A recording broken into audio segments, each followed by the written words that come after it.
Hey Grande Alive, this is your weekly Newsish Roundup, brought to you by Grande Ronde Hospital, Northwest Furniture and Mattress, and anythingtodigital.com. Eastern Oregon University will be bringing down the house here soon. Which house? Well, Hunt Hall, the older-than-dust residence hall. Hunt has been slated for destruction since 2014, and now, after 3 years, the project is finally going forward. Originally, there were talks about trying to restore the old building, but this was just too much. The building was too ramshackle and was honestly not fiscally viable to get it back to adequate conditions. So a decision was made to bring it down. And this week, I got the opportunity to chat with Luke Aldrich, the project manager, about the project, and he said that the tentative date for demolition is June. Now that being said, the university does want to be sensitive to the culture and history of the building. So they're working on what's called a mitigation plan to memorialize the building and to minimize the damage to the space. Also, April 4th at 6 p.m. in Huber Auditorium at EOU, they're holding a meeting to get input on the new use for the old space. At the event, they're going to gather ideas for the concepts for the new space and gather stories about the old building that they can retain for posterity's sake. Essentially, said Aldrich, they want to have so much information on the old building that if some trust fund baby wanted to rebuild it exactly as it is someday, they want to have enough information to do it.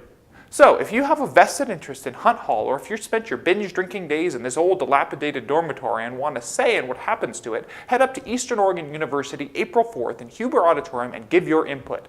Also, more information about the restoration project can be found at this website. This title story was brought to you by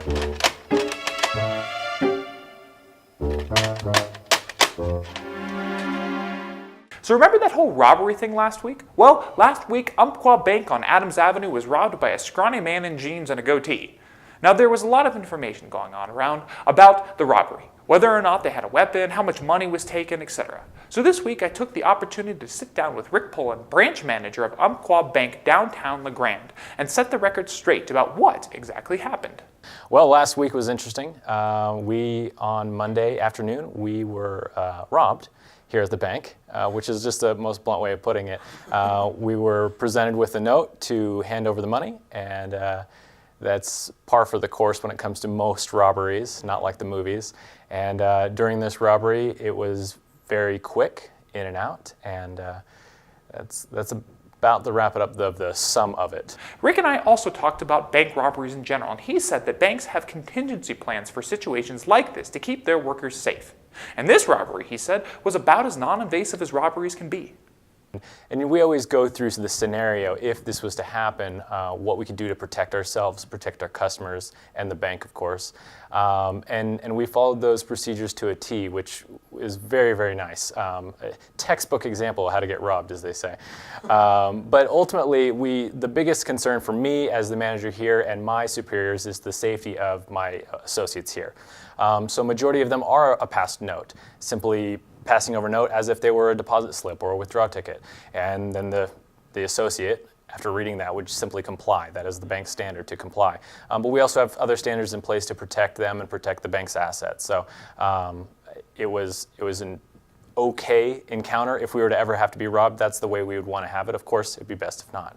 As of now, I was unable to determine if the robber had been caught. However, business has returned to usual at Umpqua Bank, and I quote, "Though scares like this happen, it didn't stop the crew from coming in the next day with their heads held high.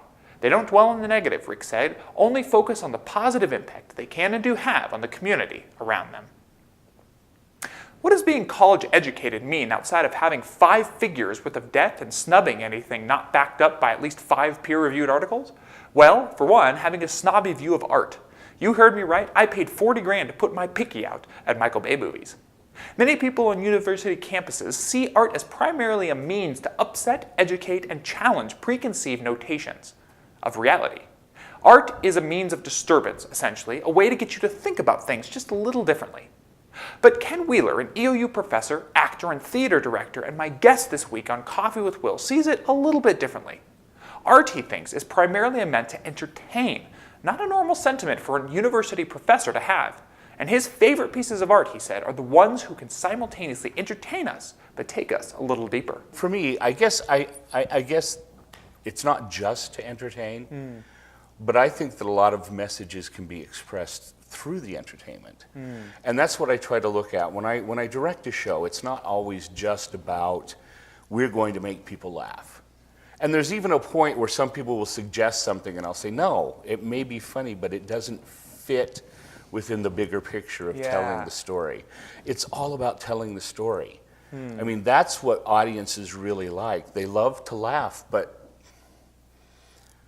there has to be a message or else they leave and it's like, oh, that was funny, okay, we're done. There needs to be something that they take with them. So I guess maybe, you know, there's always that little bit of provocation, that little bit of let's give them something more than just the laugh. And I think that's what I like to do, kind of inherently. It's part of my nature, is to look for the little bit of the story. Kenn has directed plays both at EUU and most recently at the Elgin Opera House. His play Joseph and the Technicolor Dreamcoat, he said, is a perfect example of a play that combines both entertainment and a deeper meaning. It's primarily a show that entertains. But if you look at it, there's a very serious story going on. I mean, the story of Joseph being sold into Egypt is a serious story. You know, if you're familiar with that biblical story, it's about a man who's close to God, and because he's close to God, things happen in the way that makes it possible for him to save his family, you know. And so I didn't want to lose that part of the story in what could actually be nothing but spectacle. I mean, you know, I've seen productions of Joseph where it's just one crazy thing after another. And that certainly was part of the production. I mean, it was very entertaining, yeah, so I loved it for that reason. And yet at the same time, I still had people say to me, I almost cried when Jacob came to Joseph at the end. You know, because they caught that moment of tenderness when the father realizes that his son is still alive. And so there was an underscoring of a serious message in what was really a crazy funny show. Kenn's next project will be a summer theater session at the Elgin Opera House. Essentially, what they're going to do is run 3 plays simultaneously, starting out with one while simultaneously preparing for the second and third. Then, once they're ready, they'll start showing the second play and the third, respectively. Eventually, they'll be performing all 3 plays simultaneously every weekend. You can watch Kenn Wheeler talk more about this and more in the full discussion available on the GrandeLive.tv's Facebook page. And just to show you I'm not totally against Michael Bay movies, here's a clip from his most recent film, courtesy of Robot Chicken.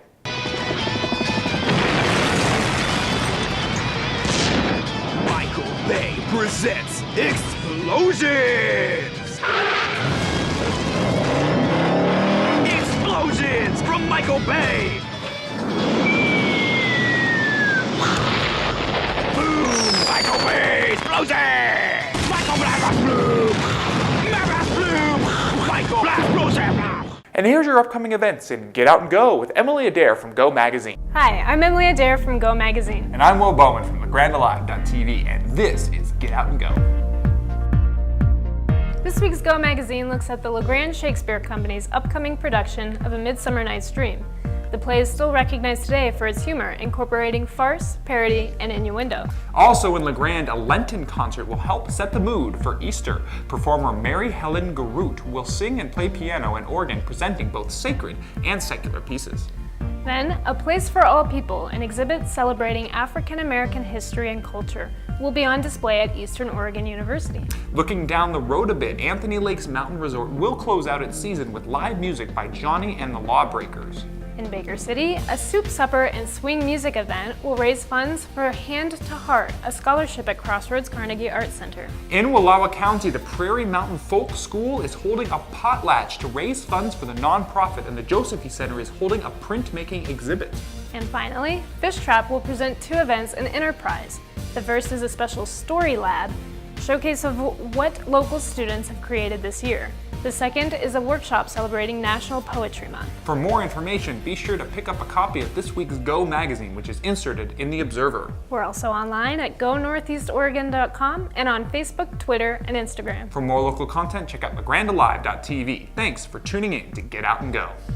Ah, spring break. Wasn't it nice back in the day when we had a whole week off of work to go and romp around in a foreign country? See the sights, live the dream, get raging drunk and wake up with a hangover in the bed of a transvestite dominatrix named Phyllis you have no memory of meeting last night? Maybe that was just me. Anyways, all that to say, it's spring break around here and there's no around the mountain this week. But here's a picture of intern Bennett holding a really heavy thing and bleeding like a sheep, just so you know we care. And that's your weekly Newsish Roundup. This roundup was brought to you by Northwest Furniture and Mattress, Grande Ronde Hospital, and anythingtodigital.com. Please like and share this video and tune in to lagrandalive.tv for more local content. I'm Will Bowman. Woo! Got it. Okay.